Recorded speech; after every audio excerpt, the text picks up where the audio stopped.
जब नताशा ने अपनी माँ सुष्मिता का नाम अपने प्रेमी राजन के साथ लिखा देखा तो वो शौक रह गई।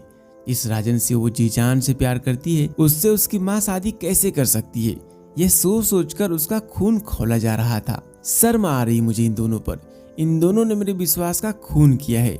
भला एक माँ कैसे अपनी बेटी के प्रेमी से शादी कर सकती है? नताशा ने उसी समय अपनी कार निकाली और शादी के कार्ड पर दी हुई पते की ओर निकल पड़ी। मैं यह शादी किसी भी कीमत पर नहीं होने दूंगी। इसके लिए चाहे मुझे कुछ भी करना पड़े, किसी भी हद तक जाना पड़े। आधे घंटे ड्राइविंग के बाद नताशा उसी पते पर पहुंच गई। वह भागी भागी अंदर गई और वहां उसने जो देखा उसे देखकर उसका रूह कांप उठा। उसकी माँ सुष्मिता दुल्हन की ड्रेस में थी और राजन दूल्हे की ड्रेस में था। माँ, तुमने आज हद कर दी। भला इस दुनिया में ऐसी कौन माँ होगी जो अपने बेटी के बॉयफ्रेंड से ही शादी करेगी? तुमने तो माँ और बेटी का रिश्ता शर्मसार कर दिया। मैं इस बारे में तुमसे कोई बात नहीं करना चाहती। बिल्कुल सही, आप किस मुंह से बात करेंगी? अरे शर्म आनी चाहिए। माँ कहीं सौतन बनती है क्या? तुम जाओ यहाँ से, तमाशा मत खड़ा करो। यह कहकर नताशा अपने साथ लाई बंदूक उन दोनों की तरफ तान देती है। यह क्या कर रही हो तुम? अपनी माँ पर गोली चलाओगी? तभी नताशा अपनी माँ पर गोली चला देती है और वह गोली सुष्मिता के सीने पर जाकर लगती है और वह तड़पने लगती है। तभी उसका बॉयफ्रेंड नताशा के हाथ से बंदूक छीनता है और उसकी तरफ चला देता है। वह जोर से चीखती है। तभी वह देखती है कि वह बिस्तर पर पड़ी है। फिर उसे पता चलता है कि यह सब कुछ वह सपना देख रही थी। हे भगवान, यह सपना था, पर ये कभी भी सच भी हो सकता है। मुझे कुछ करना होगा, नहीं तो कल को क्या पता मेरी माँ ही मेरी सौतन बन जाए। 21 साल पहले की बात है। 25 साल की गर्भवती सुष्मिता को जब फोन पर उसके पति के एक्सीडेंट की खबर दी गई थी तो उसके हाथ पैर कांपने लगे। यह क्या कह रहे हैं आप? मैं तुरंत आती हूँ। आप मुझे हॉस्पिटल का एड्रेस दीजिए। सुष्मिता का पति राकेश एक मल्टीनेशनल कंपनी में मैनेजर था। आज सुबह जब वह ऑफिस के लिए निकला तो ऑफिस में छुट्टी के लिए अप्लाई कर दिया। अरे अब तो 1 महीने से भी कम समय बचे हैं तुम्हारी डिलीवरी में। मैं चाहता हूँ कि मैं अब हर पल तुम्हारे साथ रहूँ, तुम्हारा और अपने बच्चे का ख्याल रखूं। और मुस्कुराते हुए अपनी पत्नी को गले से लगा लिया। सुबह की बातें सोचकर सुष्मिता की आंखों से आंसू निकले जा रहे थे। ऑटो में बैठी वो पूरे रास्ते यही सोचती जा रही थी कि हे भगवान, राकेश को ज्यादा चोट ना लगी हो और वो जल्द से जल्द ठीक हो जाए। वह हॉस्पिटल पहुंची, लेकिन उसका पति जो सुबह सुबह हंसता मुस्कुराता हुआ ऑफिस के लिए निकला था, वो सफेद कपड़ों में लिपटा हुआ था। सुष्मिता अपने पति के निर्जीव शरीर को देख रही थी। राकेश, आप तो मेरी डिलीवरी के लिए छुट्टी लेने वाले थे ताकि आप मेरा ख्याल रख सके। अब इस तरह आप रखेंगे मेरा ख्याल? ये तो नाइंसाफी है राकेश। सुष्मिता लगातार रोई जा रही थी। तभी उसे प्रसव पीड़ा शुरू हो गई। सुष्मिता की यह हालत देखकर उसे तुरंत डिलीवरी के लिए एडमिट कर दिया गया। अस्पताल में उसने एक बच्ची को जन्म दिया। अपनी छोटी सी बच्ची को जब उसने गले से लगाया तो उसे अलग तरह का सुकून मिला। उसे नन्ही सी बच्ची की नाक और आंखें बिल्कुल राकेश की तरह लग रही थी। 25 साल की छोटी सी उम्र में सुष्मिता के गोद में एक नवजात बच्ची थी। कुछ लोगों ने यह सलाह दिया कि वो दूसरी शादी कर ले, लेकिन उसने सबसे यही कहा कि मैं अपनी बेटी को खुद से पालूंगी। ये मेरे लिए राकेश की निशानी है। मैं नहीं चाहती कि मैं दूसरी शादी करूं और मेरी बेटी को सौतेले पिता के साए में पालूं। सुष्मिता पढ़ी लिखी थी। उसे एक कंपनी में नौकरी भी मिल गई। वो अपनी बेटी नताशा का पालन पोषण ठीक से करने लगी। समय अपने पंख लगाकर उड़ता गया। सुष्मिता ने अपनी बेटी नताशा को माँ की तरह कम, दोस्त की तरह ज्यादा पाला। एक दिन की बात है, सुष्मिता ऑफिस में थी। तभी नताशा का कॉल आया। माँ, आज मैं थोड़ा लेट आऊंगी। क्या बात है, कहीं जाना है क्या? वह माँ, आज कॉलेज के बाद मूवी का प्लान है तो कॉलेज के बाद वहीं जाऊंगी। अरे बेटा, अकेली फिल्म देखने जाओगी? रुको मैं भी आती हूँ। अरे माँ, अकेली नहीं हूँ, किसी दोस्त के साथ जा रही हूँ। दोस्त? कौन दोस्त? कोई नाम तो होगा उसका।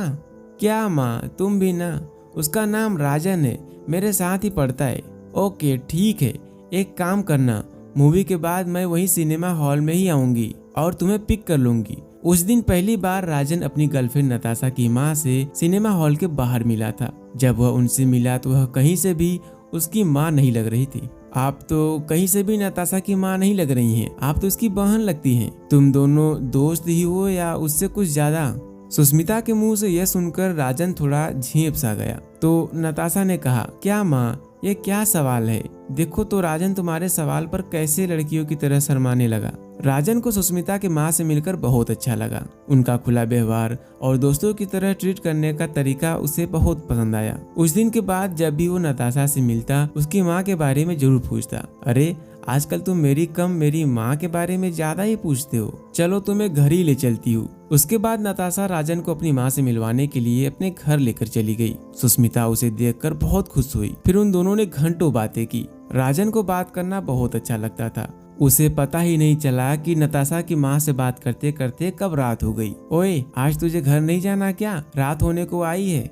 आंटी इतनी प्यारी बातें करती हैं कि समय का कुछ पता ही नहीं चला। राजन को सुष्मिता का साथ अच्छा लगता था। उनसे बात करके वह बहुत खुश हुआ करता था। जब भी वह निराश महसूस करता था तो वह सुष्मिता के पास आ जाता। कभी कभी तो नताशा घर में नहीं होती, तब भी राजन घर आ जाता। एक दिन की बात है, राजन और सुष्मिता हंस हंस कर बातें कर रहे थे। तभी नताशा बाहर से आई। उसने उन दोनों को इस तरह से हंस हंस कर बातें करते देखा तो वो लगभग चीखती हुई राजन से बोली, राजन तुम यहाँ हो? पता है मैंने तुम्हें कितने कॉल किए हैं, तुमने मेरा फोन क्यों नहीं उठाया? और वह राजन और अपनी माँ के रिश्ते पर शक करने लगी। अब जब कभी भी राजन उसकी माँ के बारे में पूछता तो वह उसकी बातों का कोई भी जवाब नहीं देती। यहाँ तक कि वह हर पल अपनी माँ और राजन पर नजर रखने लगी थी। हाल ही में कुछ दिनों की बात है। उस दिन सुष्मिता छुट्टी पर थी और राजन उनसे मिलने उनके घर गया। नताशा उस समय कॉलेज में थी, लेकिन जब उसे राजन कॉलेज में नहीं दिखा तो वो समझ गई कि वह उसकी माँ से मिलने गया होगा। आज तो मैं इन दोनों के रिश्ते का भांडा फोड़ के ही रहूंगी। नताशा भी अपने घर की ओर चल पड़ी। जब वो अपने घर पहुंची तो उसे राजन और अपनी माँ की बातचीत की आवाज सुनाई दी। उसे बहुत गुस्सा आया। वह दरवाजे पर ही उनकी बातें सुनने लगी। बेटा राजन, मैंने अपनी नताशा को बहुत प्यार से रखा है। तुम तो जानते हो ना, जब वह मेरे पेट में थी तभी उसके पापा गुजर गए। उस समय मैं सिर्फ 25 साल की थी। लोगों ने मुझे लाख कहा कि दूसरी शादी कर लो, लेकिन मैंने किसी की नहीं सुनी थी, क्योंकि मैं नताशा पर सौतेले पिता का साया नहीं पड़ने देना चाहती थी। हाँ, मैं अकेली थी, जिंदगी में बहुत परेशान थी, फिर भी मैंने नताशा का अकेले ख्याल रखा। किसी भी तरह की परेशानियों की आंच मैंने अपनी बच्ची पर नहीं आने दी। राजन बेटा, मैं तुम्हारे आगे हाथ जोड़ती हूँ कि कभी भी मेरी बच्ची को कोई तकलीफ मत देना। तुम तो जानते हो, एक वही मेरे पति की निशानी है जिसे देख देख कर मैं जीती हूँ, नहीं तो मैं कब का टूट कर बिखर गई होती। आप बिल्कुल फिक्र मत करिए आंटी, मैं वादा करता हूँ। बाहर खड़ी नताशा ने जब यह सब सुना तो उसकी आंखों में आंसू भर गए। वह अपने माँ के बारे में क्या सोच रही थी और क्या निकला। उसने जल्दी से दरवाजा खटखटाया और अपनी माँ के गले लगकर रोने लगी। दोस्तों, अगर यह कहानी आपको पसंद आई हो तो इस वीडियो को लाइक करके चैनल को सब्सक्राइब जरूर कर लेना और बेल आइकन का बटन जरूर दबा लेना, जिससे कि मेरे सभी कहानियों की नोटिफिकेशन आपको सबसे पहले मिले। धन्यवाद।